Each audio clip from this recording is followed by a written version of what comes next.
خدمت ہے۔ جب آپ علیہ السلام دعوت دیتے رہے اور ان کی پرواہ کی بغیر دعوت دیتے رہے تو قریش مجبور ہو کر ابو طالب کے پاس آ گئے کہ یہ ان کے چچا ہیں، ان سے محبت بھی ہو سکتا ہے، ان کی بات مان لے۔ تو قریش ابو طالب کی خدمت میں۔ ابن اسحاق کہتے ہیں کہ اشراف قریش سے چند آدمی ابو طالب کے پاس گئے اور بولے، ابو طالب آپ کی بھتیجے نے ہمارے خداؤں کو برا بھلا کہا ہے، ہمارے دین کی غیب کی ہے، ہماری عقلوں کی حماقت زدہ کیا ہے اور ہمارے باپ دادا کو گمراہ قرار دیا ہے، لہذا تو آپ انہیں اس سے روک دے یا ہمارے ان کے درمیان سے ہٹ جائے، کیونکہ آپ بھی ہماری طرح ان سے مختلف دین پر رہے، ہم ان کے مقابل میں آپ کے لیے بھی کافی رہیں گے۔ اس کے جواب میں ابو طالب نے نرم بات کہی اور یاد و لب و لہجہ اختیار کیا، چنانچہ وہ واپس چلے گئے اور رسول اللہ صلی اللہ علیہ وسلم اپنے سابقہ طریقہ پر رواں دوا رہتے ہوئے اللہ کا دین پھیلانے اور اس کی تبلیغ کرنے میں مصروف ہے۔ یہاں یہ بھی ادھر بھی ناکام ہو گئے۔ اب حجاج کو روکنے کے لیے مجلس شورا، اب یہ ایک الگ پروگرام تھا ان کا، ٹھیک ہے۔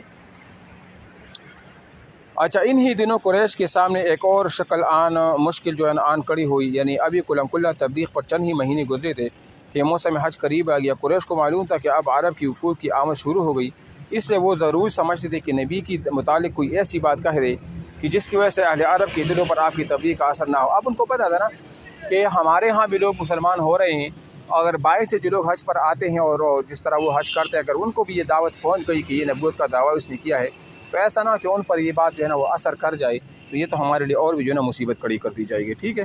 چنانچہ وہ اس بات پر گفت و شنید کے لیے ولید بن مغیرہ کے پاس اکٹھے ہوئے۔ ولید نے کہا، اس بارے میں تم سب لوگ ایک رائے اختیار کر لو، تم میں باہم کوئی اختلاف نہیں ہونا چاہیے کہ خود تمہارا ہی ایک آدمی دوسرے آدمی کی تکذیب کر دے اور ایک کی بات دوسری کی بات کو کاٹ دے۔ لوگوں نے کہا، آپ ہی کہیے۔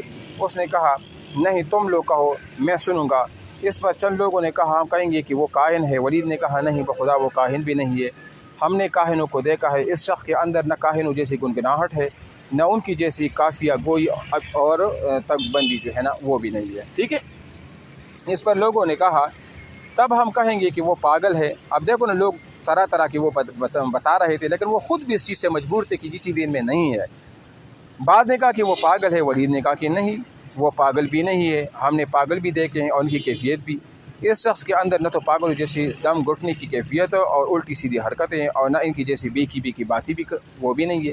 لوگوں نے کہا، تب ہم کہیں کہ وہ شاعر ہے۔ ولید نے کہا کہ وہ شاعر بھی نہیں ہے، ہمیں رجز، حجز، مقبول، مضبوط سارے جو اوصاف ہوتے ہیں نا، اوصاف سخن، وہ تو ہمیں معلوم ہے کیونکہ وہ خود بڑے بڑے شعراء تھے، اس کی بات بہرحال شعر نہیں ہے۔ لوگوں نے کہا، تب ہم کہیں گے کہ وہ جادوگر ہے۔ ولید نے کہا، یہ شخص جادوگر بھی نہیں ہے، ہم نے جادوگر اور ان کا جادو بھی دیکھا ہے، یہ شخص نہ تو ان کی طرح جھاڑ پھونک کرتا ہے نہ گرہا لگاتا ہے۔ لوگوں نے کہا، تب ہم کیا کہیں گے؟ ولید نے کہا، خدا کی قسم اس کی بات بڑی شیریں ہے، اس کی جڑ پائیدار ہے اور اس کی شاخ پھلدار، تم جو بات کہو گے لوگ اسے باتیں سمجھیں گے، البتہ اس کے بارے میں سب سے مناسب بات یہ کہہ سکتے ہو کہ وہ جادوگر ہے، اس نے ایسا کلام پیش کیا جو جادو ہے، اس سے باپ بیٹے، بائی شوہر بیوی اور قوم قبیلے میں پھوٹ پڑ جاتی ہے۔